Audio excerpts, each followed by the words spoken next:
Historia del Ecuador, primer cuarto del siglo XXI. Esta es la segunda charla. Esta segunda charla se denomina Siglo XVII, aspectos sociales, económicos, religiosidad y vida cotidiana. Este evento está organizado por la Comisión de Historia de la Sección Nacional del Instituto Panamericano de Geografía e Historia. Reciban un cordial saludo de parte de quienes conformamos esta institución, de manera especial a nombre del coronel Hugo Avilés como presidente y asimismo por parte del coronel el magíster Ramiro Pazmiño como secretario técnico. Es importante mencionarles de que este conversatorio está planificado en 5 sesiones, es decir, en 5 partes. Esta es la segunda edición que estamos presentándoles y que se irán desarrollando a lo largo de este año. Así que les pedimos de favor, les invitamos más bien a que estén pendientes de nuestros canales digitales de información de la Sección Nacional del Ecuador del IPGH. Cabe mencionar que en el evento anterior, es decir, en la primera charla, tuvimos gran acogida de participantes, tanto a nivel nacional también como internacional, que siguieron la transmisión, como ya les mencioné, a través de nuestros canales digitales. Damos la bienvenida y agradecemos a quienes ya se siguen conectando a través de nuestro canal de Zoom y asimismo a través de nuestra cuenta de Facebook, que estamos transmitiendo en simultáneo en este momento. En Facebook nos pueden encontrar como IPGH Ecuador para conocer más también sobre la gestión que desarrolla nuestra institución en pro de la ciencia e investigación en el Ecuador, en la región y también en el mundo. Asimismo, quiero saludar de manera expresa al doctor Jorge Moreno, quien es parte de la Comisión de Historia, quien ya se encuentra conectado también, parte de la Comisión de Historia y un referente de la academia a nivel país, a nivel nacional. Asimismo, al doctor César Alarcón, también, que lo vemos también ya conectado en este momento. El doctor César Alarcón es director de la Academia Nacional de Historia del Ecuador, quien también ya se encuentra conectado con nosotros. Muchísimas gracias por participar de este conversatorio sobre la historia del Ecuador. De igual manera, me permito mencionar a nuestras participantes del día de hoy. Me refiero a la doctora Pilar Ponce Leiva, a la doctora Guadalupe Suasti Toscano, también historiadora, y a la doctora Mireya Salgado. Estas tres personas expertas en historia nos acompañarán en este conversatorio, en esta segunda charla. Quiero destacar algo muy importante. La doctora Pilar Ponce en este momento se encuentra conectada desde España, ¿sí? Desde Madrid. Si no me equivoco, las 9:30 de la noche, 21:30 en España. Muchas gracias, doctora, también por su tiempo a esta hora. Asimismo, extendemos un fraterno saludo y agradecimiento especial a la doctora Rocío Rosero Jácome, quien será nuestra moderadora en este importante evento. Buenas tardes, doctora Rosero. Buenas tardes. Bienvenidos toda la gentil audiencia. Un saludo especial, muy especial para el doctor César Alarcón Costa, director de la Academia Nacional de Historia. Y tenemos la participación, como ya comentó anteriormente mi colega presentador, a las expertas transnacionales, investigadoras, escritoras quienes nos van a informar el día de hoy sobre temas muy importantes en relación al siglo XVII. Comenzamos con la doctora Pilar Ponce Leiva. Ella tiene como tema criterios de clasificación y dinámicas sociales en Quito del siglo XVII. Antes de Mi eso, doctora, discúlpeme un sí, momentito, mi doctora sí, Jácome, mi doctora Rosero. ¿Qué le parece si también le presento a usted? Porque nadie le puede presentar, va a estar de moderadora. Me permito hacer ese paréntesis si usted muchas gracias. me lo autoriza. ¿Estamos de acuerdo? De acuerdo. Sí, bueno, Adelante. como ya les comentamos a nuestros internautas, la doctora Rocío Rosero va a ser nuestra moderadora. Entonces, claro, nuestro panel es de altísimo nivel y por supuesto nuestra moderadora no tiene que faltar. Me permito dar una breve presentación de la doctora Rocío Rosero. Rocío Rosero Jácome, doctora en Historia y licenciada en Ciencias de la Educación, Historia y Geografía por la Pontificia Universidad Católica del Ecuador. Magíster en Docencia para Instituciones de Educación Superior por la Escuela Politécnica Nacional miembro de número de la Academia Nacional de Historia, miembro de la Red de Historiadores Europeos Latinoamericanistas, miembro del Grupo Trabajo Intelectual, Pensamiento y Modernidad en América Latina, TIPMAL, miembro de la Asociación Internacional de Estudios Interamericanos, IAS, miembro correspondiente extranjero de la Academia Nariñense de Historia y miembro correspondiente extranjero de la Academia Dominicana de Historia. Asimismo, miembro correspondiente extranjero de la Academia Colombiana de Historia. Docente, de igual manera, de la Universidad Internacional del Ecuador, de la Escuela de Relaciones Internacionales. Actualmente, la doctora Rocío Rosero es directora de investigación y editora de la Fundación Janus. Esa es la breve reseña, la introducción de nuestra moderadora en la tarde de hoy, hora de Ecuador, no en la tarde, me refiero en la noche, en este caso de la doctora Pilar. Antes de empezar y de cederle el micrófono a mi estimada doctora Rosero, quisiera pedirles un favor muy especial a nuestros internautas de que por favor tengan mucha precaución con los micrófonos abiertos para evitar algún tipo de interrupción eh, en la idea que están compartiendo nuestras panelistas en esta tarde. Y asimismo les hago la invitación a que visiten nuestro canal de YouTube. Esta información que estamos transmitiendo en este momento, este conversatorio, estará anclado en nuestro canal de YouTube para que lo puedan ver las veces que ustedes quieran. Y también van a encontrar mucha información valiosísima, no solamente de este evento, sino también de eventos anteriores en beneficio de la divulgación de la ciencia e investigación en el Ecuador y en el mundo. Muchísimas gracias. Vamos con usted, doctora Rosero. Muchas gracias. Entonces, continuamos con el evento y es gratísimo tener la presencia de la doctora Pilar Ponce Leiva. Ella es doctora en historia, además profesora titular de la Universidad Complutense. Ha publicado libros como autora, como editora y además como coautora, tanto en España como Ecuador.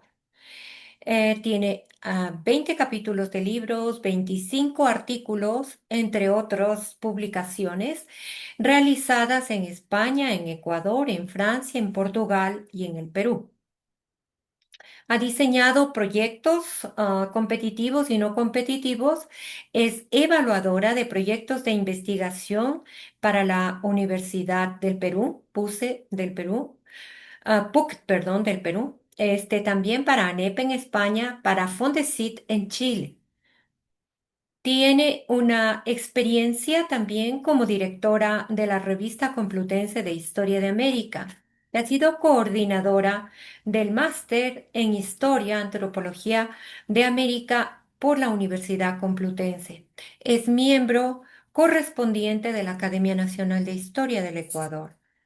Por favor, doctora Leiva, escuchamos su intervención con el tema Criterios de clasificación y dinámicas sociales de Quito en el siglo XVII. Antes de darle la palabra, debo explicarles que vamos a tomar 20 minutos para su exposición. A los 18 minutos más o menos le indicaremos que le restan 2 minutos y luego pasaremos a la siguiente expositora hasta finalizar el evento de esta tarde. Al final de las exposiciones, se realizará el panel abierto con la participación de las personas que deseen realizar las preguntas pertinentes en torno a los diferentes temas. Doctora Ponce, por favor.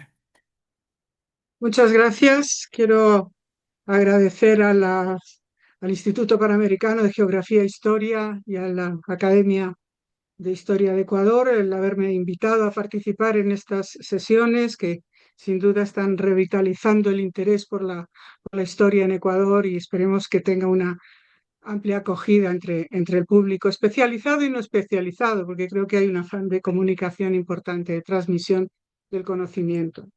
Yo voy a hablar de las sociedades, siempre en plural, en la Edad Moderna, es decir, yo me voy a concentrar en el 17, pero la Edad Moderna comprende 16, 17 y 18, y cómo han ido evolucionando en las últimas décadas. Ese es mi objetivo. Y es que uno de los campos de la disciplina histórica que más ha cambiado en las últimas décadas, en las dos últimas décadas o en los últimos 25 años, es la historia social, yo creo, ¿no? Se ha producido una lenta pero profunda transformación de la imagen que teníamos de esas sociedades, de la percepción que teníamos de las sociedades en la América hispana, ¿no? El cambio así ha venido dado por el cambio de objetivos, ¿no? El cambio historiográfico se ha producido por nuevos objetivos que se marcaron, lo que implicó a su vez nuevos planteamientos teóricos. Si cambian los objetivos, tienen que cambiar los planteamientos teóricos y la nueva metodología de trabajo, ¿no? Y el resultado de todos estos cambios que no rompen con el pasado, sino que conviven con él, ha tenido el resultado pues una ampliación y una profundización del conocimiento y más que del conocimiento, además del conocimiento de la comprensión de las sociedades, del por qué actuaban, cómo se desarrollaban la vida de los hombres y de las mujeres de Quito, en nuestro caso en el siglo XVII. ¿Y por qué era necesario ese cambio? Ese cambio de objetivos se tradujo en una evolución de la tendencia más tradicional que había en la clasificación de la sociedad en grupos de diferente naturaleza. Las sociedades se estudiaban y se entendían como un conjunto de grupos diferenciados según determinados criterios que luego veremos, ¿no? Y se ha pasado de la consideración de esos grupos a la caracterización de las sociedades. No es la clasificación, sino la caracterización de las sociedades. Es decir, tratar de entender cómo funcionaban, ¿no? Cómo se regían, cómo actuaban los individuos. Y ese ha sido el cambio que nos ha permitido entender muchas cosas que antes no entendíamos o incluso descubrir fenómenos que apenas habían sido tratados porque no se entendían en muchos casos, ¿no? Por eso digo, este cambio de perspectiva permite diseñar nuevas preguntas, adentrarnos más adentro con las preguntas, atender y explicar fenómenos que proceden de la documentación, que no los hemos inventado nosotros, que no hemos creado previamente un fenómeno y lo queremos ratificar con la documentación. Lo que nos ha obligado a cambiar nuestra forma de estudiar la historia social es que la documentación nos estaba presentando casos que no se ajustaban a las normas y a las pautas, ¿no?, de una historiografía centrada en la clasificación social. O si no, se presentaban los casos como excepciones, sin apenas ninguna relevancia cuantitativa, ¿no? Bueno, eso eran excepciones y por lo tanto se dejaban a un lado. Como digo, el estudio de los grupos sociales presenta numerosas carencias que no voy a poder detallar en esta presentación, pero sí quiero acercarme a dos de los criterios que se han usado más y quizás han sido los más cuestionados desde esta perspectiva, ¿no? El criterio étnico, estudiar las sociedades, voy a frivolizar por colores, ¿no?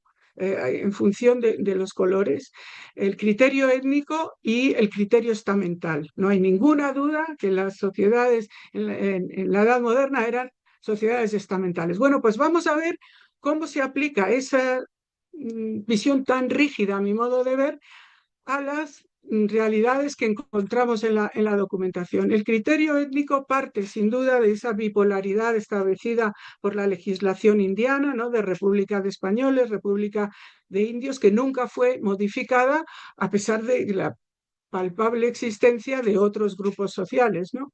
En realidad, todos sabemos, ¿no?, que partimos del hecho de que se trata de sociedades multirraciales. ¿Por qué establecer 2, 3, 4 grupos? Eran multirraciales, entre otras cosas, porque eran muy mezclados en muchos casos, ¿no? Y por lo tanto, una clasificación étnica tiene una utilidad relativa desde el punto de vista del desarrollo histórico de las sociedades, ¿no? En realidad, como digo, el criterio de clasificación étnica presenta más problemas de los que resuelve al historiador. Yo no hablo de otras disciplinas, ¿no?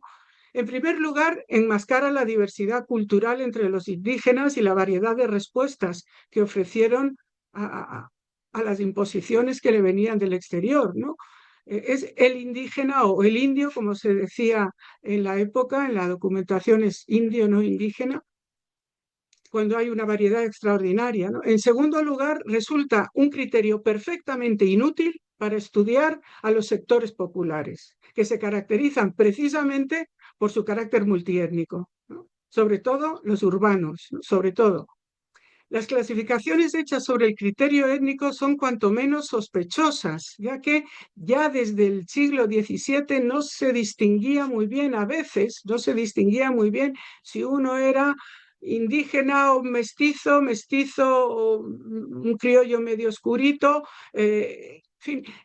No eso lo hemos visto claramente cuando se dictaron las declaratorias de mestizos de 1764, ¿no? Para establecer quién era mestizo y quién no lo era. Recordemos que el mestizo no pagaba tributo, ¿no? Ahí los mismos agentes de la administración dijeron esto es muy difícil de establecer. Bueno, toda esta parte es bien conocida, ¿no? Y luego frente a esa visión tan cerrada, ¿no? Entre los grupos indígenas, no ha permitido ver las respuestas activas, ¿no? Si bien no siempre exitosas, pero hubo unas respuestas muy activas frente a las imposiciones del exterior en todos los grupos sociales, ¿no? En todos los grupos sociales. Y bueno, del criterio étnico podemos, si queréis, si quieren desarrollarlo mejor, más posteriormente. Y quería hacer énfasis en el criterio estamental, que a mí me parece claramente el más inútil de todos. O sea, en una categoría, en una relación de inutilidades, esto estaría a la cabeza, ¿no? En sentido, partamos de la base, ¿qué se entiende? ¿Qué es una sociedad estamental? ¿Vale? Para ver si así nos podemos entender. Una sociedad estamental es la que está dividida en los tres estados, ¿no? Nobleza, clero y pueblo. De ahí el estamento. Segunda característica, salvo el caso del clero, la adscripción a los otros dos estamentos es una cuestión de sangre, de herencia. Uno nace noble o nace plebeyo, ¿no? Con lo cual, de estas sociedades siempre se ha afirmado que eran sociedades donde no existía movilidad social ascendente o que era prácticamente nula, salvo en el caso del ennoblecimiento de los plebeyos por parte del rey. Y la tercera característica es la separación legal que existe entre estos tres estamentos. No hay leyes normativas generales, no existían ni código civil, penal, mercantil. Cada grupo, ¿no? Se regía por sus propias normativas. Es decir, estamos hablando de una multiplicidad de focos normativos, ¿no? La nobleza tenía su fuero, la milicia sus fueros, el clero también, los indígenas tenían su famoso libro sexto de la recopilación de leyes de India. Es decir, si queremos buscar conjuntos normativos diferenciados, los encontramos, ¿no? Pero cabe insistir que salvo lo recogido, salvo la normativa dictada en esos cuerpos, en esos códigos, en los demás aspectos, ¿por qué normativas se regían? Por las de Castilla, las leyes de Toro, el ordenamiento de Alcalá, las 7 partidas, y eso afectaba a todos los súbditos de la monarquía española, a todos, en todos los sitios. Cuando no había nada específico para el caso en cuestión, ¿a dónde se recurría? A la normativa castellana. Estamos diciendo que, según entiendo yo la aplicación del derecho, en este caso, estamos diciendo que un indígena de Machachi tenía el derecho a apelar a las mismas leyes que un noble en Castilla o que un letrado en otro sitio, porque sí había normativas de amplia aplicación. Ven entonces que los fundamentos de la clasificación estamental son muy endebles. En primer lugar, como digo, porque sí hay una normativa amplia. En segundo lugar, volviendo al tema de la nobleza en Indias fue francamente minoritaria. La nobleza en Indias es un fenómeno, como sabemos, del siglo XVIII, fundamentalmente. Sí hay títulos en el XVI, pero 4 o 5, en el XVII un poco más, pero es en el XVIII, en Lima y en México, donde hay más nobleza. La nobleza fue un fenómeno claramente minoritario en la audiencia de Quito, por ejemplo, ¿no? Y en la mayoría de los casos en el 18 fue por compra, no por designación real, por compra. Eso significa que no tenían las mismas atribuciones, los mismos derechos que la nobleza titulada no comprada. No eran señores de vasallos y de tierras y vasallos como lo fueron anteriormente, ¿no? Entonces, en el mundo hispánico hubo muy poca nobleza, y aunque se empleaba el término de nobleza para designar a todo aquel que fuera gente honorable, ¿no? Gente de nobleza probada, se utilizaba el término de nobleza probada, pero no de nobleza titulada.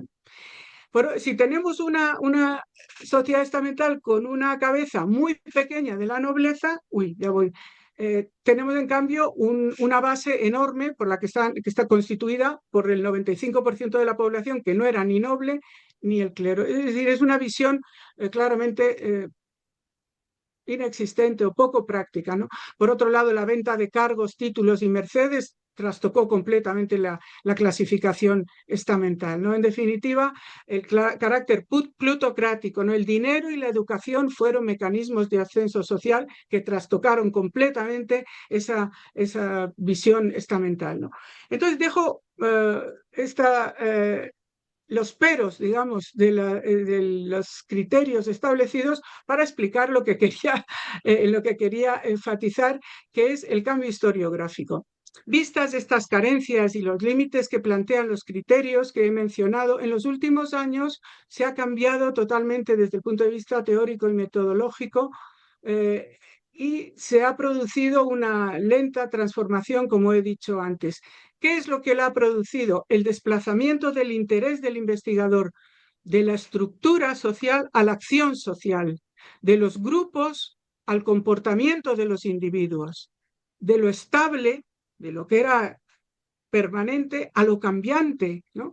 De lo que era previsible a lo que era contingente, a lo que podía ser o no. Todas estas palabras creo que se entiende que remiten a sociedades mucho más dinámicas, móviles, cambiantes, donde los individuos interactúan entre ellos y por lo tanto lo que nos interesa, sería la conclusión final, lo que nos interesan son las relaciones entre los individuos, los vínculos. Yo he dejado hace tiempo atrás el concepto de red social, me parece más operativo el concepto de vínculo, de relación, que es mucho más libre, ¿no? La red, acabamos enredados con las redes a veces, ¿no? Entonces, los individuos actúan entre ellos, actúan entre sí, y esas relaciones son las que nos ponen sobre el mantel la cantidad de intercambios de todo tipo, ¿no? Que había entre los individuos, no solo entre unos distintos grupos sociales, sino entre también mujeres y hombres. Esta visión ha cambiado mucho, la visión que se tenía de las mujeres también, porque se ha ido a ver lo que hacían, no lo que uno es, sino lo que uno hace. Y al actuar los comportamientos y las dinámicas sociales, vemos aparecer mujeres por todos lados y indígenas por todos lados, en todos los sectores socioeconómicos y participando de la vida económica y social con gran actividad. Por eso, para ir concluyendo, yo creo que lo que caracteriza a una sociedad no son los grupos, son los comportamientos. Es decir, lo importante no es lo que uno es, sino lo que uno hace. Eso nos permite diferenciar entre lo que es una identidad a lo que es una identificación. Eso lo explica maravillosamente Carlos Ciriza, que ha aplicado este modelo de estudio en su obra maravillosa, ¿no? Naturales de una ciudad multiétnica, vidas y dinámicas sociales de los indígenas en Quito, el 17. Él ha combinado las dos tradiciones historiográficas, ¿no? De ahí la gran utilidad que tiene. En definitiva, eso yo creo que como 4 conclusiones: hay que evitar visiones estáticas, rígidas, inmutables, ¿no? Da igual hablar del 16 que del 18. Existe la posibilidad de desarrollar visiones complementarias, no contrapuestas o excluyentes, ¿no? Que coexistan, que se combinen, ¿no? Evitar la explicación de la acción social únicamente en función de un criterio previamente establecido por el investigador, y poner el foco en lo que los individuos hacen a lo largo de toda su vida, no solo en un momento, ¿no? Y en lo que dicen de sí mismos a través de la documentación. De ahí la importancia que tienen todos estos estudios la documentación notarial, juicios y protocolos, ¿no? Bueno, en una carrera atlética creo que he terminado. Gracias. Muchas gracias a ti, Pilar, por esta muy interesante presentación que nos abre muy nuevas perspectivas en una interacción combinada desde diferentes puntos. Ya revisaremos más adelante para que puedas ampliarnos a través de las preguntas. Pasamos ahora a la presentación de la doctora Guadalupe Soasti Toscano. Ella tendrá el tema Aspectos económicos de Quito en el siglo XVII, producción y mercado. Pero antes de darle la palabra a la doctora Soasti, es el momento de agradecerle de mi parte por la invitación que ella realizó para que formara parte de esta segunda charla y ciclo de conferencias organizado por entre dos instituciones muy importantes que son el IPGH y la Academia Nacional de Historia. La Academia Nacional de Historia se vincula a esta otra de carácter panamericano en historia y geografía con diferentes miembros, tanto de la academia como del IPGH. De allí que mi agradecimiento primero a Guadalupe por la invitación, a las dos instituciones por permitirnos esta transmisión y por trabajar de manera conjunta. Guadalupe, por favor, te solicito muy comedidamente hagas tu presentación. Tienes 20 minutos.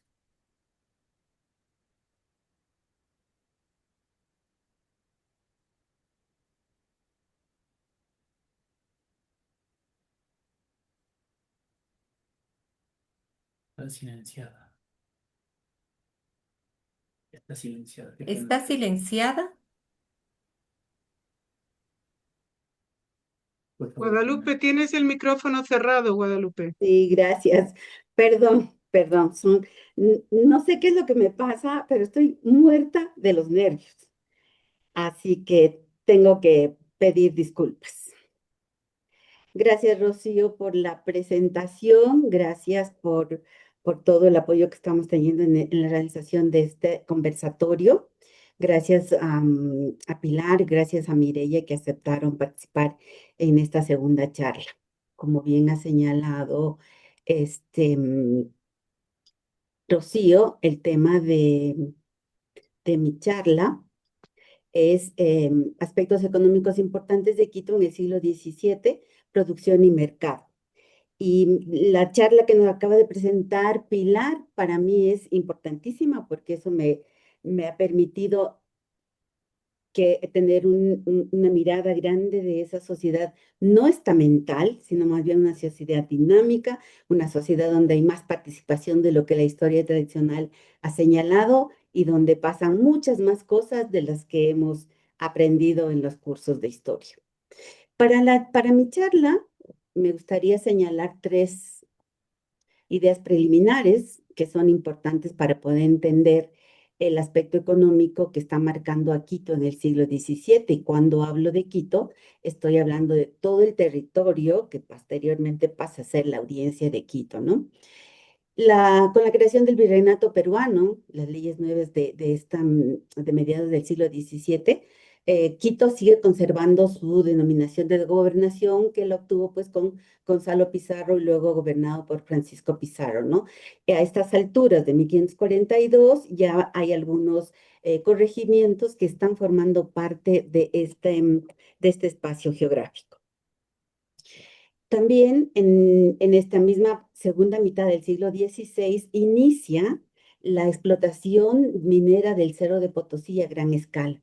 Y esto que no solamente viene a ser la salvación económica del Imperio Español, viene a ser también la forma a través de la cual se unen o reúnen varias regiones en torno del virreinato peruano, en torno a esta producción. Y básicamente se sostuvo en dos pilares la producción del Cerro Rico.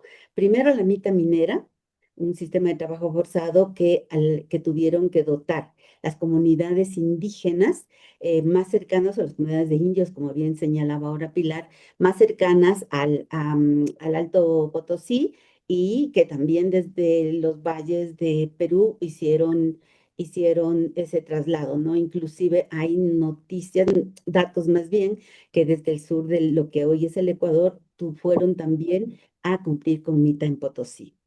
El segundo pilar precisamente es la economía de abastecimiento. Una economía un abastecimiento, más bien, perdón, que la producción minera empezó a demandar de las zonas aledañas y hasta las zonas más alejadas del virreinato peruano. Entonces, no solamente las producciones dentro de los valles y valles costeños de la misma zona peruana, sino también textiles o productos que fueron llegando desde las diferentes partes de Sudamérica. En esa perspectiva, pues Quito se constituyó en una región satélite de la minería alto peruana, ¿no? Y la mercadería o la mercancía a través de la cual estableció esa unidad van a ser los textiles de lana y los textiles de algodón, principalmente los de paño de lana, como veremos un poquito más adelante, tejidos en los obrajes de dos subregiones de la sierra. Esta vinculación al espacio peruano de Quito se produjo, como les señalaba, pues por el intercambio de los textiles que se produjeron en dos de las tres regiones económicas que Quito mantenía en el siglo XVII. Aquí en el gráfico ustedes pueden ver que está delimitado la Sierra Norte, la Sierra Sur y la costa, que eran las tres regiones más pobladas, las tres regiones más productivas. La Sierra Norte, pues como les he estado diciendo, se especializó, por decirlo así, en la producción de textiles de lana de oveja, sobre todo el paño azul, que fue el más demandado en Potosí, pero eso no quiere decir que hubo toda una gama de colores y de texturas, precisamente de textiles de lana, ¿no? En la Sierra Sur, la producción fue algodón que se llevaba desde el oriente y que también en los valles de Loja y de Cuenca pues se cultivaron algunas kilos, digámoslo así, de algodón que fue hilado y que sirvió para la producción de las telas que fueron enviadas también al mercado peruano, ¿no? La costa, en este caso, que era la tercera región económica de Quito en el siglo XVII, basó su economía en la construcción de barcos, que eran ya desde el siglo XVI muy demandados. El astillero de Guayaquil tuvo un alto funcionamiento hasta mediados del siglo XVIII. Y la otra exportación fue la de cacao, que se cultivaba pues, principalmente en la zona de los ríos, ¿no? Este fue un producto enviado a Nueva España hasta 1640 más o menos, que se prohibió el comercio con Nueva España, y ese producto se reorientó hacia el sur, a los mercados chilenos y a los mercados argentinos.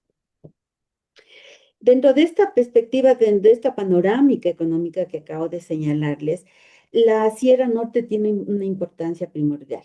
Primero, porque es el espacio geográfico donde la producción de textil tuvo altos volúmenes, sobre todo por todos los obrajes establecidos entre lo que sería ahora la provincia de Imbabura y la provincia de Chimborazo, se establecieron una serie de obrajes, tanto de obrajes de comunidad como de obrajes particulares, ¿no?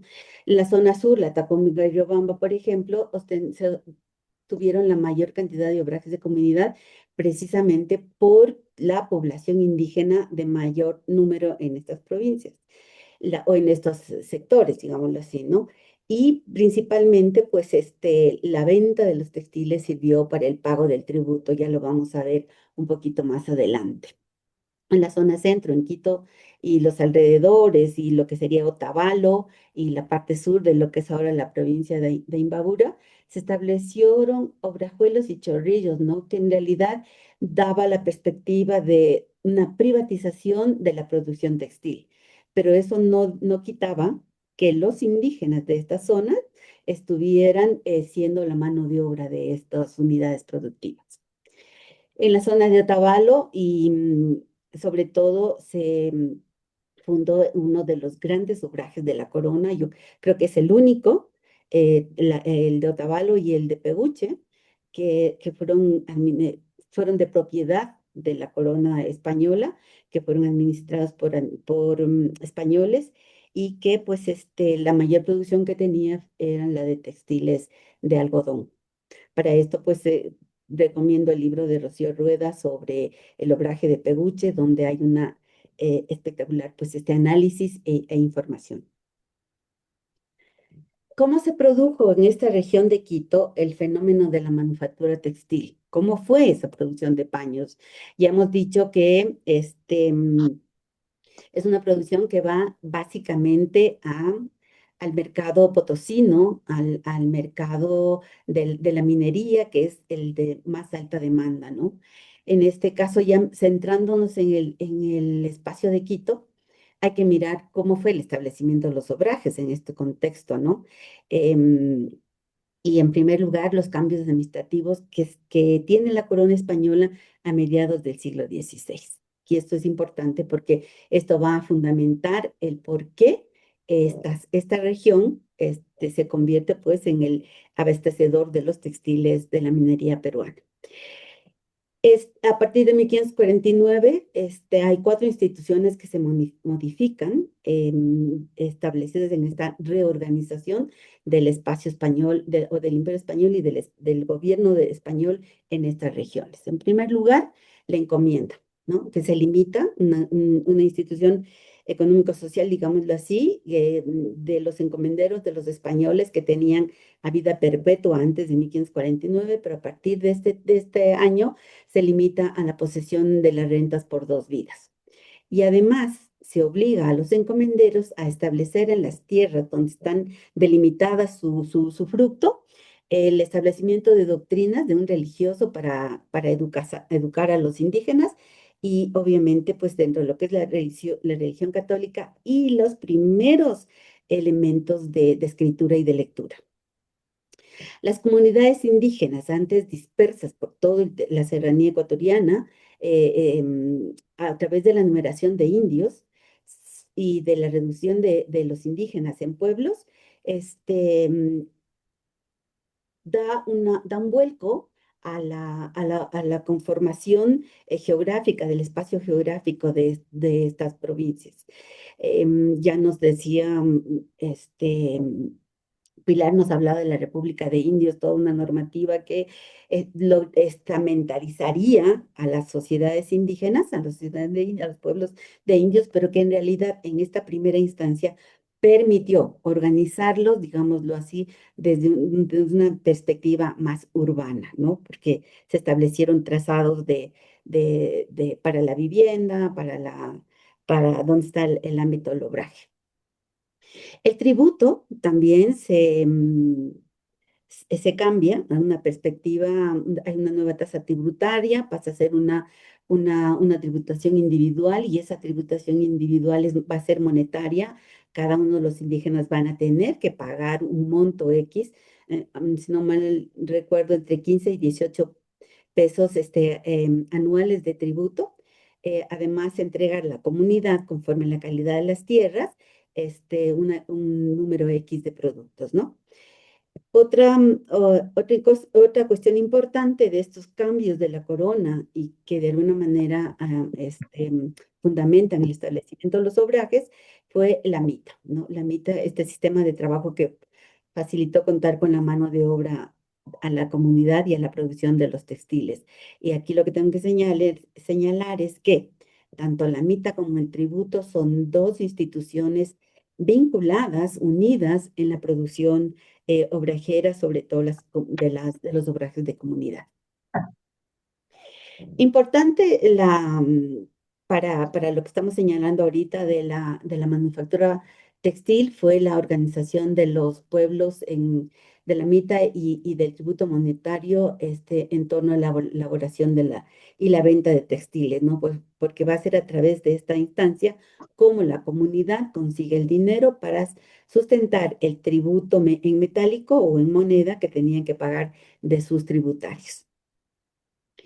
Los pueblos de la Sierra Norte, perdón, de la Sierra Norte y la Sierra Centro, en estos pueblos pues se fundaron obrajes de comunidad en la mayoría y sobre todo en el siglo XVII. Ya a finales del XVII y en el XVIII, estos obrajes de comunidad, sea por las malas administraciones o porque los indios han salido de sus pueblos, van disminuyendo y pasan a ser obrajes particulares. Pero en esta primera mitad del siglo XVII hasta más o menos 1560, 70, están en auge los obrajes de comunidad.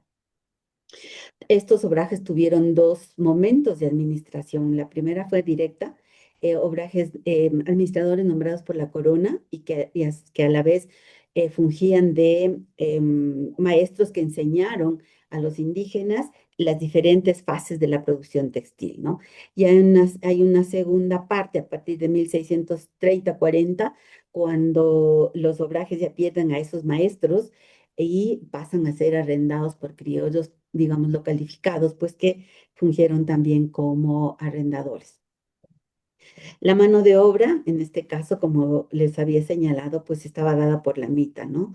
Los tributarios hombres de las comunidades indígenas de entre 15, 18 años y 50 años, que era la edad de tributar, conformaron la fuerza de trabajo. Y esta fuerza de trabajo, gracias a los administradores primeros de los obrajes, pasaron a ser pues una mano de trabajo especializada, como se puede ver en este cuadro, ¿no? Entonces estaba el herrero, que ganaba 90 patacones, el batanero, los cardadores, los tundidores, el urdidor, los labradores. Entonces hay una serie de los diferentes procesos de la producción de textiles, pues tenía un trabajador especializado.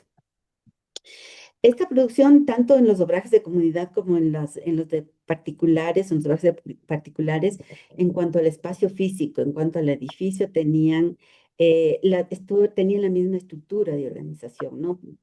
Ambientes, cuartos, diferentes ambientes que conformaban el edificio y que además estaban identificando a los procesos. Entonces, sí teníamos el cuarto de telares, el cuarto de la percha, el cuarto de la urdiduría, perdón, el de la tundiduría, el de la hiladuría, la bodega y el batán. La tintura de los hilos de la lana, pues eso se lo hacía en batanes que estaban también establecidos cerca de los ríos. Una vez, pues, que la producción ha tomado auge, la producción de textiles en la Sierra Centro de nuestro espacio quiteño, lo que dinamiza económicamente este espacio también es el comercio que Quito establece a través de los textiles con el gran mercado de todo lo que es el virreinato peruano y con la estructura que se da en este espacio, ¿no? Como hemos dicho, pues Quito se inserta en el espacio económico del virreinato a través de esa exportación de los textiles producidos en los obrajes de comunidad. En el ámbito del comercio, la figura más importante va a ser el mercader de la carrera, ¿no? Que son individuos que comercian entre las diferentes ciudades importantes del virreinato y los puertos, sea de Cartagena o de Lima, dependiendo de cuál sea Su recorrido, si es del circuito comercial norte o el circuito comercial sur, va a ser mercader de la carrera de Cartagena y Portobelo o mercader de la carrera de Lima. Estos mercaderes estaban, o se encargaban más bien de comerciar con las ropas de la tierra, los textiles que se producían tanto de algodón como de lana en Quito, y con las ropas y mercaderías que traían que llegaban desde Castilla a los pueblos, a los puertos, perdón, como hemos señalado. ¿Qué tipo de mercancías y de bienes del comercio comerciaban, pues, siendo redundante, los mercaderes? Generalmente fueron dos tipos, los que se exportaron desde la audiencia, que la ropa de la tierra, y los productos importados, ropa de Castilla o efectos de Castilla.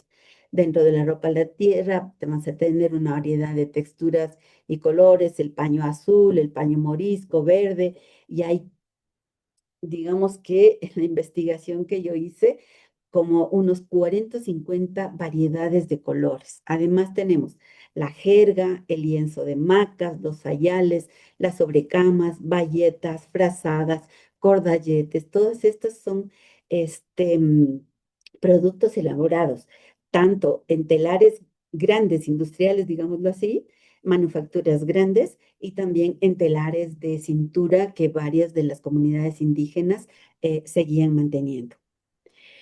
¿Qué Juanita, productos y otros efectos? Sí, ya termino. Se tienes llevaban y un se minuto comerciaban. 30. Los trigos, sombreros, algodón, lana, entre otros productos, ¿no? La ropa de Castilla, pues normalmente seda de Italia, tafetán de Castilla, todas mercaderías traídas desde Europa a estos lugares. Bueno, además de los efectos, como se señala aquí, cuchillos, machetes, hachas de Costa Rica, el comercio pues permitía no solamente tener la presencia de las mercaderías, sino establecer esos contactos con otros espacios geográficos. Las transacciones comerciales estuvieron cubiertas por documentos legales llamados obligaciones simples que cada comerciante tenía que firmar o con el gran mercader, el mercader con el gran comerciante del puerto o con los tratantes de las ciudades. Los fletes fueron costosos más o menos, pero hubieron formas de cómo financiar el transporte de mercancías en larga y en la corta, vendiendo en el camino, pues utilizando los mercados regionales y la venta de mercaderías. Aquí les quería yo señalar cómo estaba establecido el comercio en Quito, ¿no? Y solamente les voy a señalar esto, cómo en el Quito colonial, en la traza del Quito colonial, las tiendas de los grandes mercaderes y de los tratantes estuvieron entre las calles Venezuela, la actual calle Venezuela, entre Olmedo y Sucre, la calle de Guayaquil entre Chile y Espejo, la calle Espejo comprendido entre Las Flores y Benalcázar, y ahí estuvieron establecidos los plateros, el comercio alto, el comercio menor, y la Plaza de Santo Domingo, que fue pues la antigua Plaza de los Tratantes. Me parece que hasta principios del siglo XX se lo conocía como tal, porque era el lugar donde llegaban todos los mercaderes, tanto del Perú como de Guayaquil, con las mercaderías. Creo que llegamos hasta aquí, mi querida Guadalupe. Sí, sí, porque ya el resto, pues sí es gracias. Y luego de señalarles que más información ustedes van a poder encontrar en el libro La economía de la Real Audiencia de Quito en el siglo XVII, Estructura Textil y Mercados. Lamentablemente es un libro que hay que comprarlo, es un ebook. Así que gracias. Agradecemos mucho la participación de la doctora Guadalupe Soasti, muy distinguida investigadora que nos ha expuesto la parte de economía y comercio. Pasamos ahora a la tercera participación y presentamos a la doctora Mireya Salgado Gómez. La doctora Mireya nos hablará sobre aspectos económicos, perdón, sobre vírgenes milagrosas, territorio, poder y negociación. La doctora Mireya Salgado es doctora en graduada en Historia de la Pontificia Universidad Católica del Ecuador. Realizó una maestría de Historia Andina en la Flaxo, Ecuador. También obtuvo el título y doctorado de Ciencias Sociales, de Estudios Políticos de la misma institución. Em, Sus temas principales han sido sublevaciones indígenas del siglo XVIII en la Audiencia de Quito. Es profesora titular y agregada A en el Departamento de Antropología, Historia y Humanidades de la Flaxo, Ecuador. Ha trabajado también historia social, cultural, colonial, como problemáticas contemporáneas relacionadas con el poder, la memoria, el patrimonio y la cultura. La doctora Mireya Salgado cuenta con una vasta bibliografía que puede ser ubicada a través de Internet o en diversos libros. Y damos paso ahora sí a la doctora Mireya Salgado para su presentación. Doctora, por favor. Muchas gracias. Bueno, tenía una presentación, pero no soy tan amiga de las presentaciones y ya que Pilar lo hizo sin presentación, lo voy a seguir yo confiando en eso, en que nuestra palabra es suficiente. Bueno, antes que nada, gracias a Guadalupe, gracias al Instituto Panamericano de Geografía e Historia por invitarme a participar en esto. Valoro mucho cualquier iniciativa por hacer crecer y por consolidar ese siempre precario campo de la historiografía en el Ecuador y sobre todo de la historiografía del periodo colonial y de quienes nos dedicamos a eso, ¿no? Somos pocos, y hay poca producción, entonces el que se difunda, el que haya un esfuerzo por reunirnos me parece tremendamente valioso y realmente lo agradezco. Bueno, yo les voy a presentar, primero, gracias también por el contexto historiográfico y de periodo que me han ofrecido mis dos predecesoras en esta presentación, mi maestra Pilar y, bueno, Guadalupe, ambas siempre han ido por delante mío y aquí también. Entonces es como muy pertinente porque me permite aterrizar también esta investigación que está en curso y que es de un tema específico, y no tan un enfoque general como el que nos han ofrecido. Claramente, además, se inscribe en esa historiografía que señala Pilar, que anda explorando acciones, comportamientos, o sea, cómo se actúa en este periodo, en este siglo XVII sobre todo, em, tan dinámico, ¿no? Tan volátil, también dinámico y complejo, ¿no? Yo empecé hace tiempo esta investigación y quedó a un lado. Hoy estoy ampliando y retomando, entonces tengo conclusiones parciales. Les voy a compartir algunas cosas. En esta investigación yo exploro el despliegue de sentidos y prácticas que concentran las vírgenes aparecidas en la audiencia de Quito en el último cuarto del siglo XVI, así como la polivalencia de sus santuarios de peregrinación. En esos años ambiguos en los que convivían políticas religiosas pretridentinas, la difusión de los principios y prácticas de la Iglesia contrarreformista ya tridentina y disputas entre el clero secular y regular, la audiencia de Quito, como el resto del virreinato del Perú, fue escenario del surgimiento, aparición milagrosa de numerosas vírgenes y sus correspondientes ermitas, capillas y santuarios. A ver, aquí sí les voy a compartir un momentito como el mapa. Em,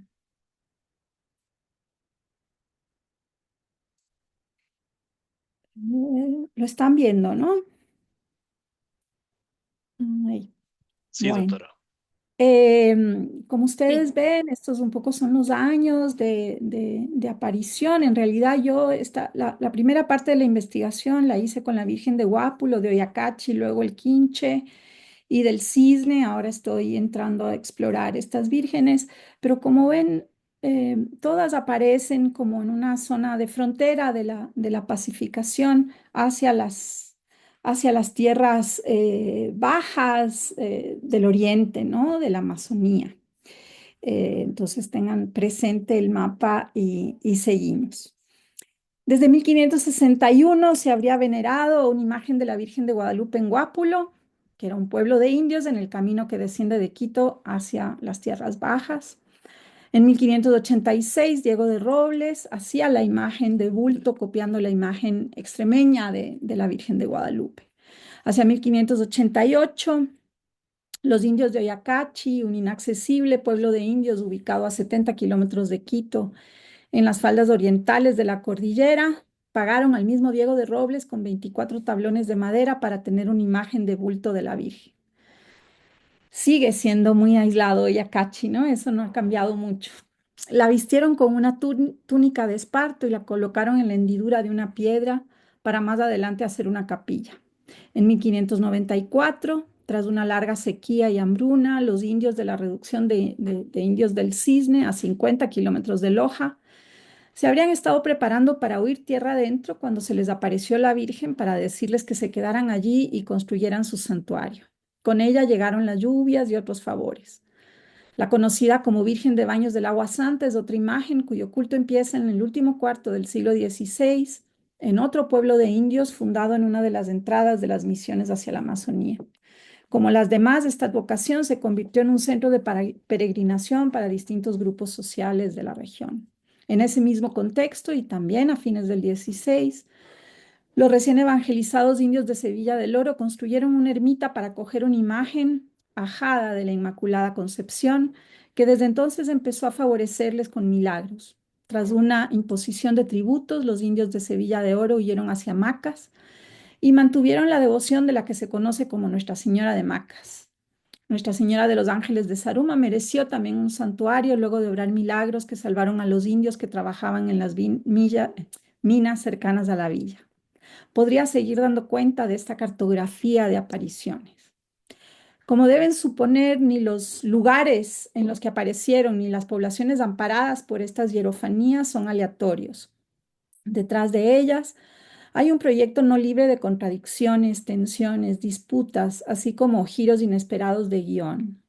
Y es justamente esa historia la que estoy explorando. No se trata de un proyecto coherente y unívoco, sino de un proceso atravesado por tensiones y contradicciones que se desenvuelve entre pugnas internas de la Iglesia y transformaciones culturales, sociales y políticas. El de los recursos marianos que abordo aquí es, pues, un campo de disputas en el que se pusieron en juego distintas operaciones sociales. Estas vendrían definidas, obviamente, desde el poder, la Iglesia, pero también las autoridades de la audiencia, de los cabildos, de la monarquía, y que por un lado desplegaba un modelo de experiencia religiosa, de orden social, estético, subjetivo y de gobierno, pero también es un campo de apropiaciones, de recreaciones desde abajo en una iniciativa histórica que desborda las intenciones originales del proyecto. Entiendo entonces la imagen mariana y el santuario como un nodo que concentra tanto teorías sobre la imagen, sobre la mediación, teorías contrarreformistas sobre la imagen, sobre la mediación y la relación con lo divino, como prácticas sociales y experiencias diversas y conflictivas. Me refiero a las prácticas devocionales, las peregrinaciones con su despliegue festivo, las ofrendas, los exvotos, los cuadros de milagros. En estas formas de apropiación, como diría Grushinsky, y de negociación, se muestran los conflictos entre las exigencias de los especialistas y la vivencia popular de la religión. Acercarse a estas prácticas y operaciones sociales supone también entender los santuarios como espacios sagrados cargados de múltiples sentidos y centros vitales de intercambio social y material. Me pregunto entonces por las múltiples funciones que estas imágenes y sus santuarios rurales despliegan en esos fines del siglo XVI hasta inicios del XVIII, es decir, el corazón de mi proyecto está en el siglo XVII, aunque se alarga al siglo XVIII. Me voy a centrar ahora solamente en el siglo XVII, digamos. Propongo esta cartografía devocional, política y emocional de las imágenes, los milagros y sus santuarios. Y, y pensando también en lo que dijo Pilar, una periodización de sus usos y transformaciones. Es decir, no podemos asumir que se trata de un mismo proyecto desde el siglo XVI hasta el siglo XVIII, porque realmente hay unos cambios identificables y es necesario reconocerlos y señalarlos, ¿no? Que se inscriben obviamente en políticas de más amplio alcance. Para esta periodización, yo he puesto énfasis, para esta propuesta de periodización en la que aún estoy, he puesto énfasis en la relación entre espacio e imagen en la conversión, la evangelización y la pacificación, ¿no? Una relación entre la hierofanía y la reducción, que además me lleva a explorar el tema también de esa geografía sagrada preexistente en donde aparecen estas imágenes, siempre relacionadas con fuentes de agua, con montañas, con cruces de caminos, hay todo un campo también por explorar. Un segundo ámbito en el que pongo atención es el de los recursos marianos como instrumentos cambiantes, dinámicos de control y orden social, de gobierno. Un tercer ámbito, los cambios en las experiencias a partir de las dimensiones espaciales, emocionales, simbólicas y rituales del santuario, el milagro y la imagen. Un cuarto ámbito son las transformaciones en las formas de interacción de las poblaciones con estos recursos marianos y cómo en esa apropiación se proponen nuevos significados y prácticas que desafían tanto la teoría contrarreformista de la imagen como los proyectos de orden que la acompañan. Y finalmente, la progresiva articulación de identidades locales y regionales con esas imágenes y sus santuarios.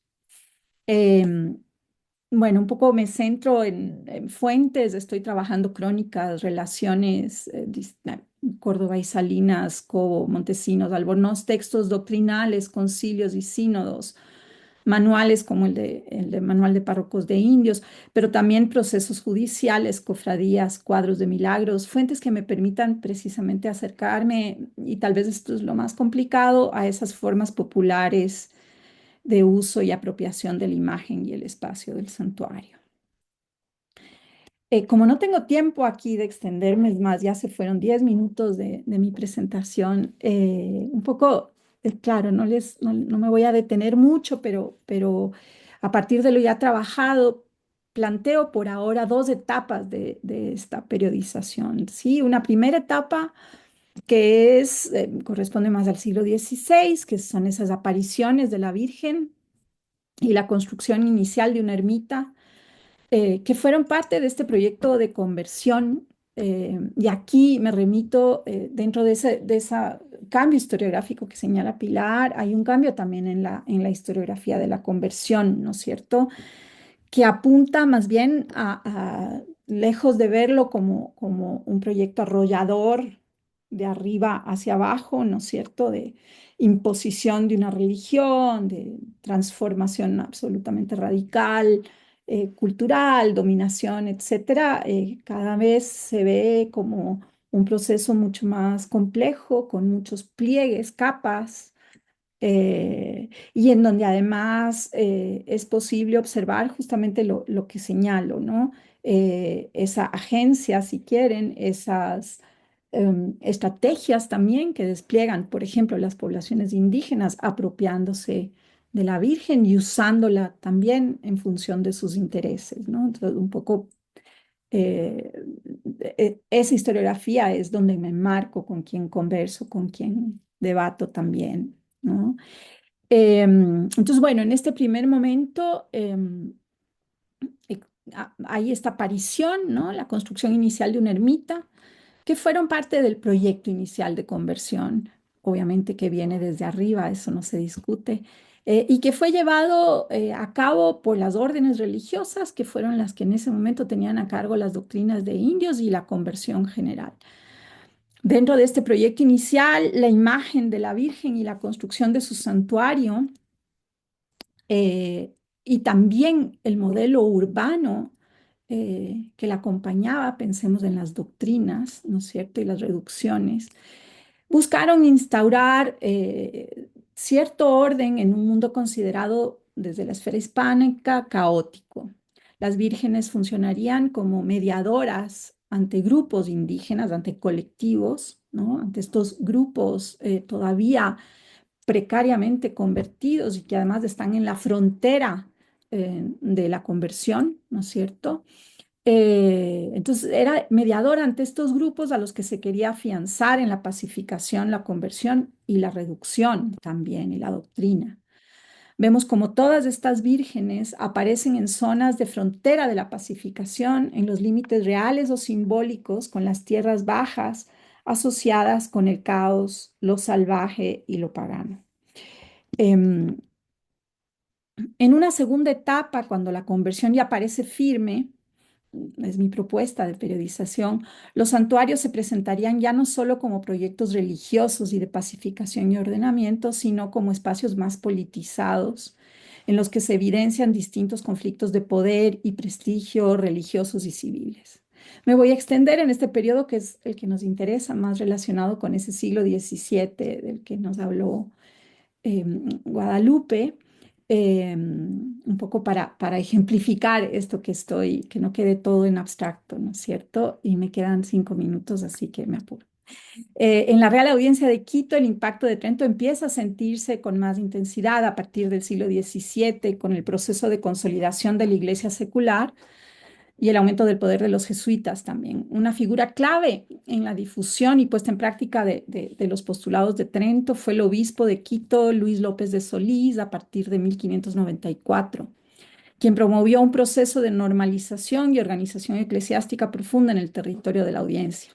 López de Solís fue el cuarto obispo de Quito y a los 2 meses de su llegada inició el segundo sínodo de Quito, un poco para difundir, imponer las decisiones y los estatutos de los concilios provinciales de Lima y de Trento.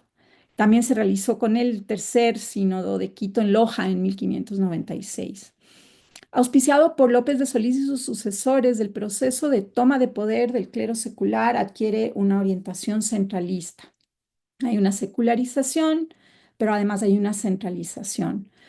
Poco a poco, a lo largo del siglo XVII, las doctrinas más centrales, próximas a villas y ciudades, es decir, dentro del espacio ya ordenado por el mundo español, pasaron a manos del clero secular, mientras que las que estaban en los lugares más apartados, donde la conversión era más frágil y todavía un reto, permanecieron en manos de órdenes religiosas.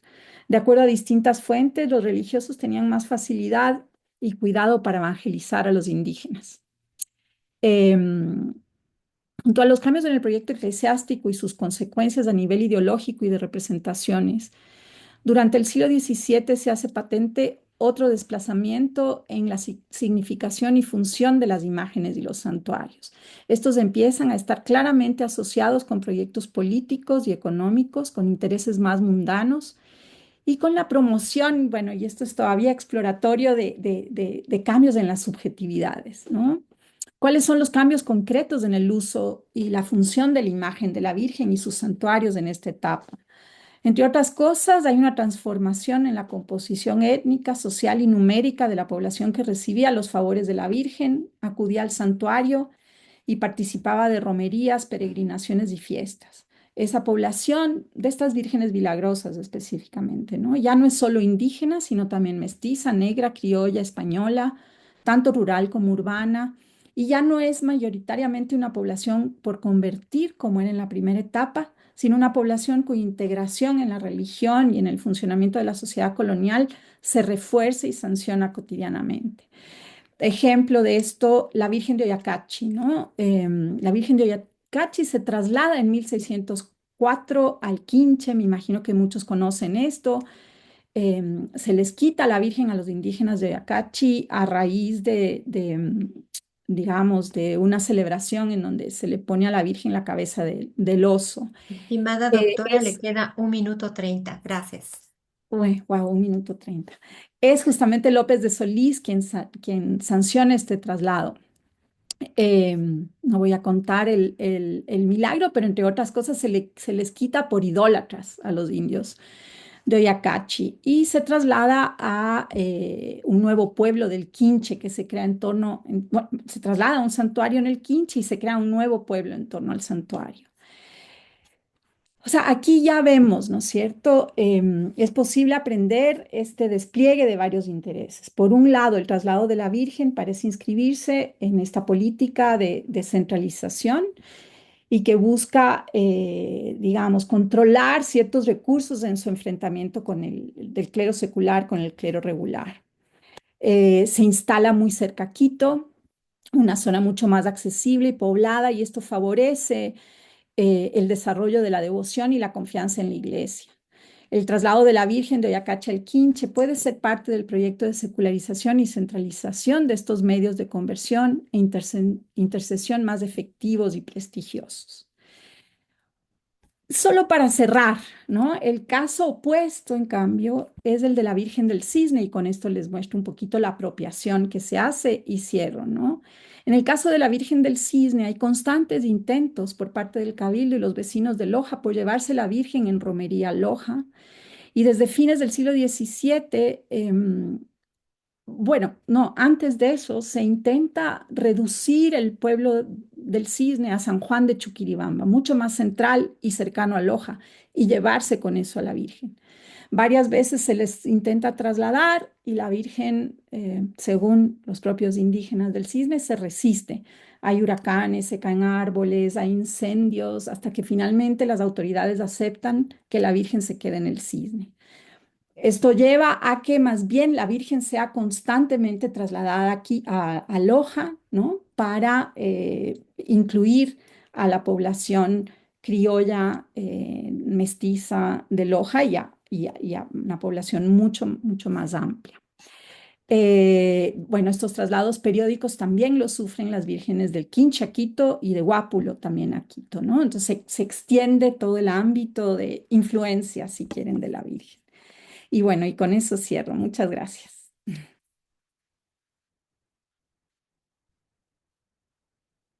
¿Aló? Agradecemos mucho la participación de la doctora Mireya Salgado y vamos a proceder ahora con las preguntas.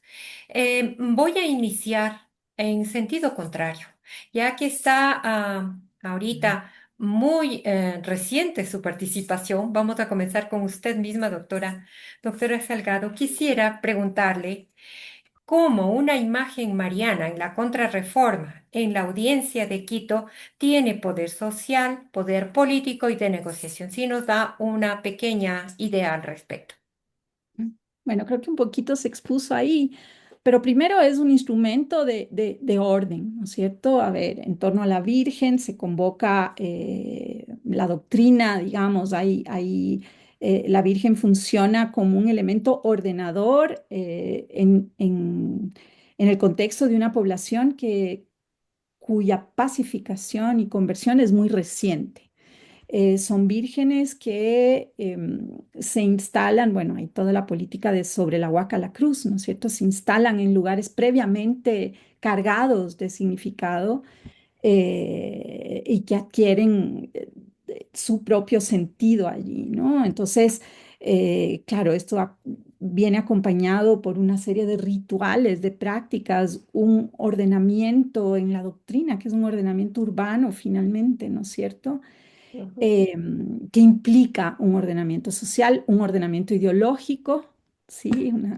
Evidentemente hay una conversión, hay una serie de exigencias que tienen que ver con la conversión, hay unas fiestas, hay un calendario que se impone, un orden cotidiano y ritual que se impone a lo largo del año asociado con la conversión, y un orden de trabajo también, es decir, no es solamente llegar a la conversión, sino que esos indígenas pasan a ser indígenas tributarios y pasan a estar sujetos a las autoridades coloniales, ¿no? Político, porque Otro- todo, bueno, listo, Sí, seguimos. y creo que Sí. seguimos un poquito más, un par de preguntas más. Lo femenino europeo toma posesión de la geografía sagrada, ¿no es cierto?, preexistente. ¿Cómo se asocia a la dominación, al ejercicio del poder y la integración de la diversidad, esta feminidad europea? Así muy cortitito para poder de alguna manera continuar en el proceso.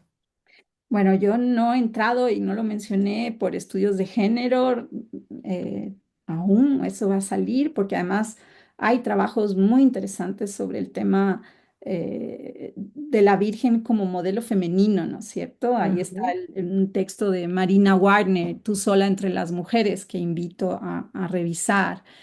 Pero evidentemente la propia conversión y la doctrina tiene que entenderse también desde que está atravesada por cuestiones de género, pero no, o sea, yo no estoy llevando mi investigación por ahí, no me voy a meter a especular. Y en general creo que se asume demasiado ciertos modelos, digamos, o sea, creo que es importante, y aquí me acojo a lo que dijo Pilar, tenemos que estudiar las épocas en su especificidad y también los lugares, es decir, es muy distinto los modelos de género, digamos, en una ciudad como Quito, en las élites, que entre mujeres indígenas o sectores de la plebe de las ciudades. O sea, hay diferencias gigantescas. Entonces, más que proyectar y especular, creo que son campos que hay que estudiar. Obviamente, la Virgen es una mujer e impone ya ciertos discursos y ciertos imaginarios, pero no puedo proyectarlos a qué está pasando en estos espacios. Muchísimas gracias. Pasamos ahora a la doctora Guadalupe Soasti para que nos explique, por favor, a qué se podría llamar mercado interno, mercado internacional en la audiencia de Quito del siglo XVII. ¿De qué y cuáles serían los puntos de comercio o mercados en el continente y cuáles de alguna manera en el mundo transatlántico? Gracias, Rocío. Bueno, básicamente, cuando estamos hablando del mercado interno, podemos em, hacer dos ejemplificaciones, digámoslo así, ¿no? Mercado interno en lo que tiene que ver al virreinato peruano y mercado externo a lo que sería fuera del virreinato peruano, sea Nuevo México, Nueva España, sea Europa, Portugal o mismo Brasil, ¿no? Entonces, sería desde esa perspectiva. Pero si nos ceñimos a lo que sería la audiencia de Quito o la región de Quito, mercado interno sería todo lo que está dentro de este espacio y el mercado externo sería las relaciones de Quito con los otros espacios del virreinato peruano. Y luego, pues dentro de lo que es el mercado interno, pues también tenemos las especificidades de las ciudades grandes como Quito o como Riobamba o como Guayaquil, con sus entornos, con sus hinterland, digamos, para ese comercio de gran escala o de pequeña escala o al de tal, como en el momento había puesto yo en mi presentación. Entonces, dependiendo de cómo, del tipo de agente del comercio esté yendo y viniendo y de qué es lo que va llevando, pues se puede hablar de productos de carácter regional, para no decirlo internacional, o productos internos que tienen que ver con los tratantes o los quienes se dedicaban al comercio más pequeño. Algo que quería señalar en este momento respecto y perdón por de la participación de Mireya y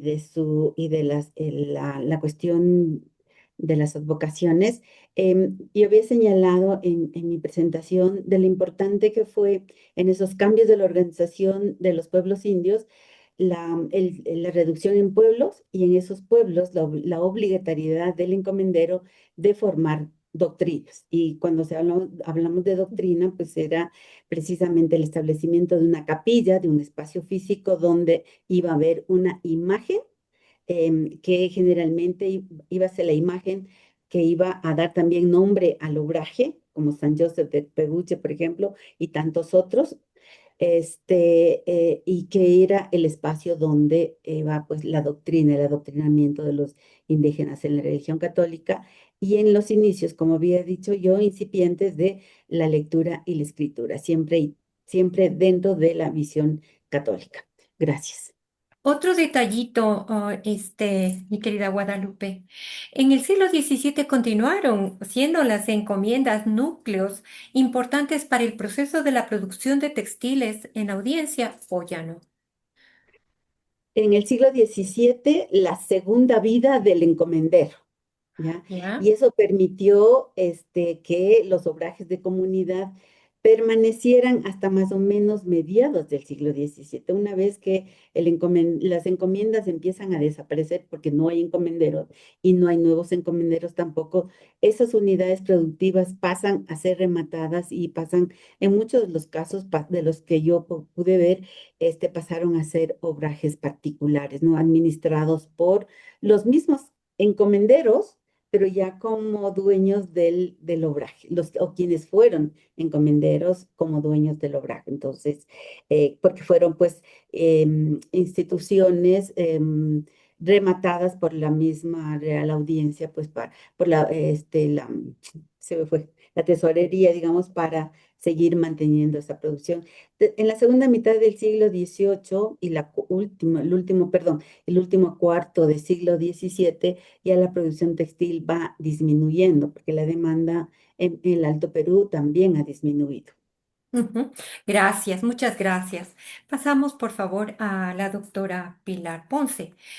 Por favor, ¿cómo son vistos los criterios de clasificación y dinámicas sociales en el siglo XVII a través un poco de la historia social, de la historia política, de la historia cultural, en esta gama grande que nos ha ampliado el abanico para poder hacer diversas interpretaciones sobre estos temas que son del siglo XVII, pero que sin embargo de pronto adquieren una renovada interés y permiten establecer en la actualidad diversas perspectivas de estudios. Por favor. Em, bueno, el siglo XVII es que fue un siglo, desde mi punto de vista, clave en la historia de América, ¿no? Hasta hace, ¿qué diría yo?, 20, 30 años, el 17 era llamado el gran desconocido, ¿no? Algunos lo, lo trata así, y efectivamente era el gran desconocido entre el 16 con las conquistas y las fundaciones y toda la espectacularidad del primer siglo. La atención se enfocaba hacia allí y luego ya, claro, de ahí pasábamos directamente a las reformas borbónicas, ¿no? Sin, sin transición. Y lo que vino a demostrar el 17 es cómo evolucionan las instituciones sociales y políticas establecidas en el 16, cómo evolucionan por la influencia local, ¿no? Y cómo responden las élites locales, pero también los otros colectivos ante la normativa o no hablo de imposiciones, pero hacia las normativas venidas tanto desde España como desde el virreinato o de otros espacios, ¿no? Y cómo reaccionan. Y eso ocurre en el 17 y en el 17 ocurre un fenómeno que he mencionado y que fue clave en todos los sentidos, que es la venta de todo lo vendible. Debido a Ujú. las crisis financieras en las que estaba metida la monarquía hispánica, española, se vendió de todo, ¿no? Todo lo vendible. Y eso trastoca por completo, como he dicho, el principio de nobleza, el principio de la justicia distributiva, ¿no? Entonces, todo eso ocurre en el 17. Todo eso ocurre en el 17. Y eso es precisamente lo que se quiere reformar en el 18. Entonces, la, el desafío que tenemos los historiadores del siglo XVII es convencer a los del XVIII que no van a entender los fenómenos que están estudiando si no conocen el XVII, ¿no? Y hablan del surgimiento del Estado y no sé qué, y no, sin atender a lo que se estaba generando, ¿no? Entonces, por eso creo que es un siglo clave, que es como decía antes, ¿no? Ujú. Y para completar esta parte, cómo se estructuran, cómo funcionan, no solamente las redes, habíamos hablado ahora de vínculos sociales, dentro del virreinato y con la monarquía, desde la audiencia de Quito. ¿Cómo se entiende la administración colonial o el aparato burocrático estructurado, empero, centrado en las relaciones personales? ¿De qué manera puede esto asociarse durante este periodo? Eh, es que las redes funcionan en todos los ámbitos de la sociedad, tanto en las instituciones como en los mercados, ¿no? La red social es un fenómeno social, no político. Entonces, funciona en todos los niveles, todos los ámbitos sociales generan redes. Por eso yo prefiero hablar de vínculos, ¿no? Porque las Ajá. redes son enormes, ¿no? ¿Dónde acaba una red? Las redes son contactos, son en definitiva vínculos que se establecen entre individuos de diferentes ámbitos y en diferentes esferas. Entonces, por supuesto que entre los agentes de la administración se generan vínculos con los locales y con otros individuos, ¿no? Entonces, la red lo que permite es poner en conexión individuos y yo creo que ese es el valor que tiene, ¿no? Y eso ocurre en todos los ámbitos. Eso es lo bonito de estudiar la documentación notarial, que vemos que todo el mundo se relacionaba, ¿no? Había muchas relaciones de muy distinto tipo, pero que se relacionaban, ¿no? Y a través de esas relaciones es como vemos cómo funcionan las sociedades. Tenemos acá muchas gracias, Pilar. Tenemos De nada, acá Rocío. una pregunta de Mónica Vargas. Sí, Em, lo he visto. Conociendo que originalmente la Virgen del Quinche fue descubierta en Oyacachi, pero debido a las compilaciones de complicaciones de ubicación geográfica, fue removida. ¿Por qué no se ha dicho la verdad en la actualidad para la reubicación y turismo religioso en este sector alejado? Oyacachi, por favor, Mireya. Yo creo que se conoce esa relación entre la Virgen del Quinche y Oyacachi. No, no es que no se ha dicho, no es que se ha ocultado. Lo cierto es que la Virgen originalmente de Oyacachi lleva 400 años en el Quinche, entonces, pero en Oyacachi hay también un santuario, hay una réplica de la Virgen, según ellos no es réplica, sino el original. Eh, y bueno, son procesos históricos y culturales que más que responder a políticas específicas, siguen también sus trayectorias. Oyacachi en este momento, digamos, vive de un turismo más de naturaleza, ligada al espacio, al oso, a otros motivos y además es...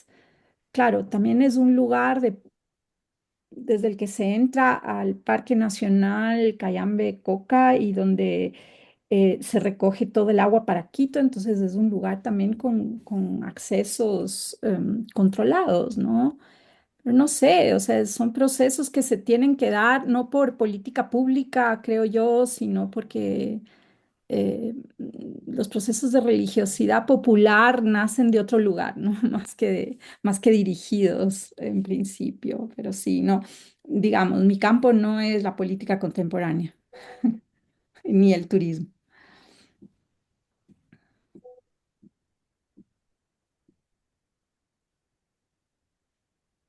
Bueno, hemos llegado al final de este hermoso, interesantísimo conversatorio, este segundo conversatorio de la jornada titulado el siglo XVII, aspectos sociales, económicos, religiosidad y vida cotidiana.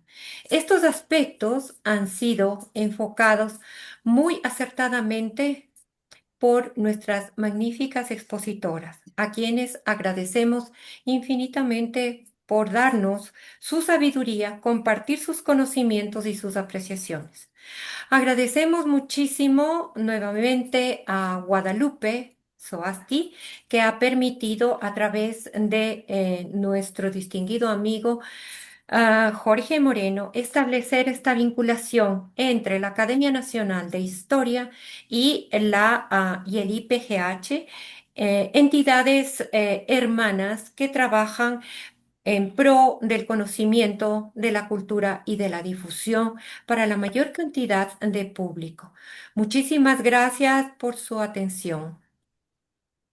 Gracias, Rocío, por tu participación. Gracias, Solamente doctora. quiero Gracias hacer a público todos. mi agradecimiento a Pilar y a Mireya por haber aceptado esta invitación. Espero Sí, contar con ustedes en próximos eventos. Gracias, amigas de corazón. Gracias igual a Rocío por su moderación. Muchísimas Felicitaciones. gracias. Gracias. Gracias. Chao, También, bueno, Jorge, qué bueno nuevamente, verte. qué Chao, gusto, chao. doctora. Antes de que se desconecten, quisiera invitarles a sí mismo a que estén pendientes de nuestros canales informativos oficiales, especialmente en nuestras redes sociales, de la sección nacional del Ecuador del IPGH, en donde a lo largo de este mes, del siguiente mes, bueno, a lo largo del año, tenemos varios eventos científicos, académicos, de investigación en general, en donde el alto nivel de nuestros panelistas, como ustedes lo acaban de presenciar, siempre se repite. Entonces, hay un nivel bastante bueno de nuestros panelistas y, ¿por qué no?, también de nuestros moderadores que nos acompañan en el desarrollo de cada uno de nuestros eventos. La siguiente charla, estimada doctora Swasti, es para el 23 de Mayo, junio, de mayo, perdón, mayo. sí, correcto, ¿no es Sí. cierto? Entonces, recordarles asimismo de que este conversatorio sobre la historia del Ecuador está clasificado en 5 sesiones, ¿no? En esta ocasión estamos presentando la segunda sesión. El próximo mayo tendremos la tercera y así en los siguientes meses también. Así que estén muy pendientes y como ya les había mencionado en un inicio también, nuestro canal de YouTube está habilitado para que ustedes lo puedan revisar. Sección Nacional del Ecuador del IPGH, en donde encuentran webinars, ¿sí? Como este, también de meses o de semanas anteriores. Así que muchísimas gracias y reciban una cordial felicitación también por parte de nuestras autoridades. Me permito mencionarles nuevamente del coronel Hugo Avilés. Él es director de él es presidente de la sección nacional del Ecuador del IPGH y asimismo del coronel Ramiro Pazmiño como secretario técnico. Y a ustedes también por ser parte del desarrollo, ser parte importante de este desarrollo de estos eventos científicos, no solo para el Ecuador, sino también para la región y para el mundo. Muchísimas gracias con todos. Hasta una próxima ocasión. Hasta luego. Gracias. Hasta luego. Luego.